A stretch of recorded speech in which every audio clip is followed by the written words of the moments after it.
One morning, Thomas the Tank Engine was feeling especially fed up as he reached the last station on his branch line. It was his last day of using his temporary replacement coach before he picked up Annie from the works, and he had reached his limit.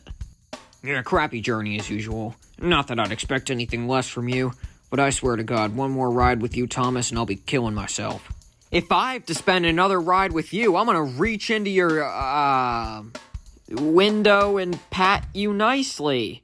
Puh, I always knew you were a total Hey, there's a kid on the platform. But just like most of the coaches on the island, the coach could care less. Meanwhile, at the works, Edward had also just been finished after recently getting into a nasty accident. Thomas rushed in like lightning to pick up Annie.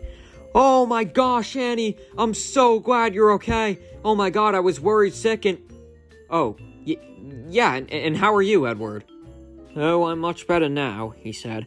"They just finished up the final touches on me. It'll be nice to take a ride around the island again." Just then, the two heard an unfamiliar whistle approaching in the distance. Suddenly, a bright orange engine rushed into the yard. Sir Topham Hatt was on board, along with Harry and Archie, the two riders.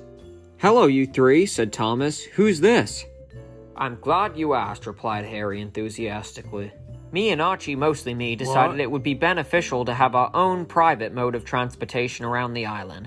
So I'd like you to meet our new private engine, Billy." He was all you could afford, I assume. Now, Thomas, Harry and Archie's income isn't something we're going to make judgments about. Now run along and start your next train." "Well, it was nice to meet you, Billy. Now, time to finally go back to my branch line," and Thomas sped off. "Sir," asked Edward, "am I going to be the one showing Billy around the island? I've always done so for new engines."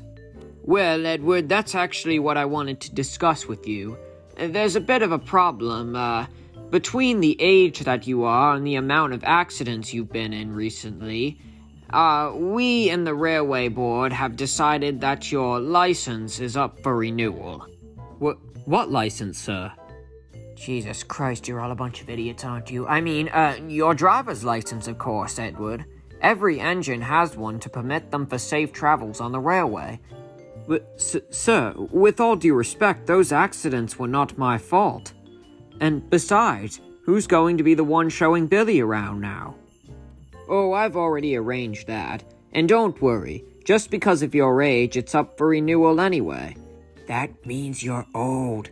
And don't worry, it will just be a series of very simple tasks. Everyday ones that you normally do. Just think of it as a little driver's ed." Although frustrated, Edward knew deep down he wasn't going to bother arguing. Later that day at Kildane, Sir Topham Hatt had found his engine to take Billy around. "All right, James, now I'm trusting you to show Billy the ropes in a very responsible manner." "Oh, you can count on me, sir. Have I ever let you down?"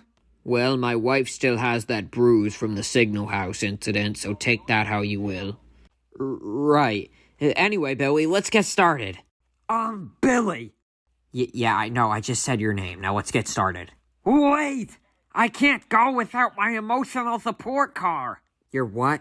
"My emotional support car. I can't go anywhere without pulling it." Alright, fine. Just go get it then. What does he even look like?" "Hooray!" Jesus Christ, whatever. Let's just get started with the tour. Going in order, our first stop is the Kildane Ironworks. This is where useless crap gets taken from all around the island to be smelted down in a fiery inferno. It's very important work, you know. Orange is my favorite color. Yeah, okay. So, let's move on. But then there was trouble. Percy had just shunted a car of empty scrap in front of the intersection. My turn, yelled Billy. Billy backed up and raced forward towards the intersection. He biffed the car at full speed and sent it flying into the air. "Billy, you lowlife! Look what you've done!" "Who cares?" replied Billy, and he raced away. Said James, "let's just continue with the tour. It's not like the truck went anywhere." Meanwhile, in a nearby depot, Edward was beginning his first test with Sir Topham Hatt.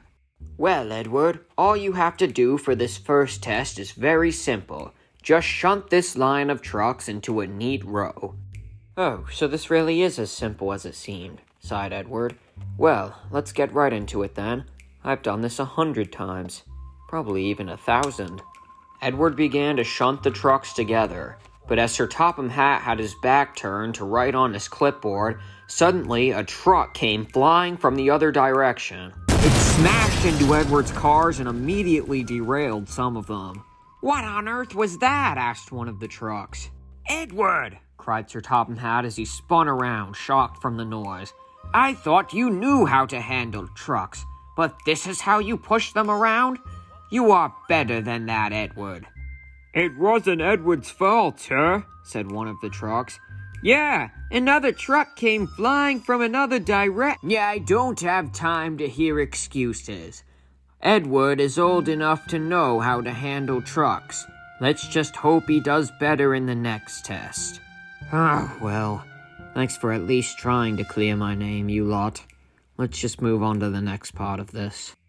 Edward's next test was the sounds and safety regulations. Okay, Edward, only a real lowlife could screw this one up.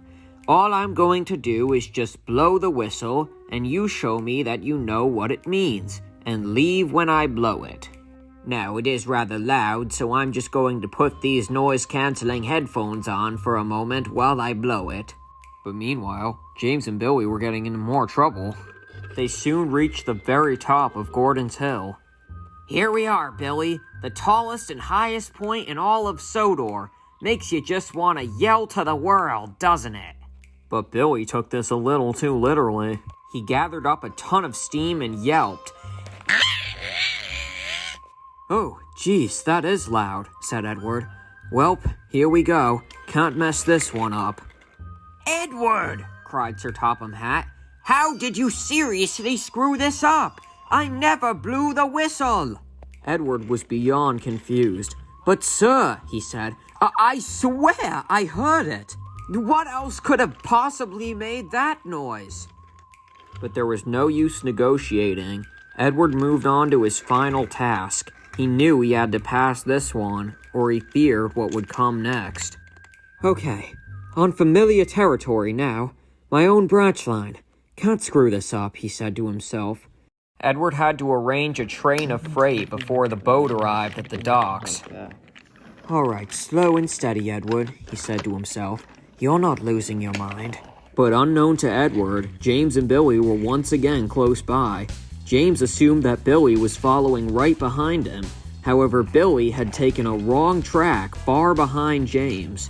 He was now heading over the dangerously rickety bridge on Toby's branch line. But then there was trouble. The coupling on Billy's emotional support car rattled on the bridge. It suddenly snapped and rolled down the hill.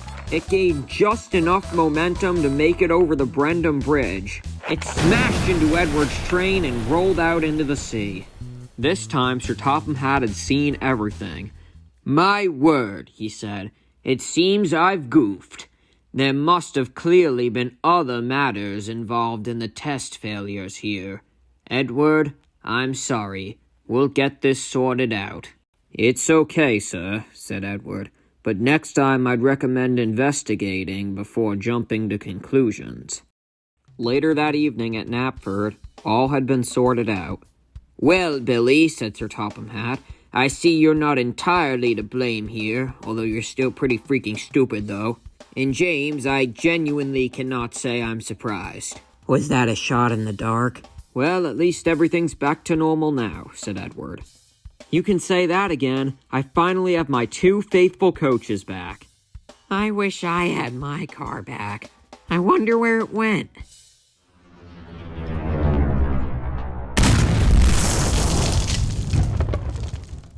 You've got to be kidding me.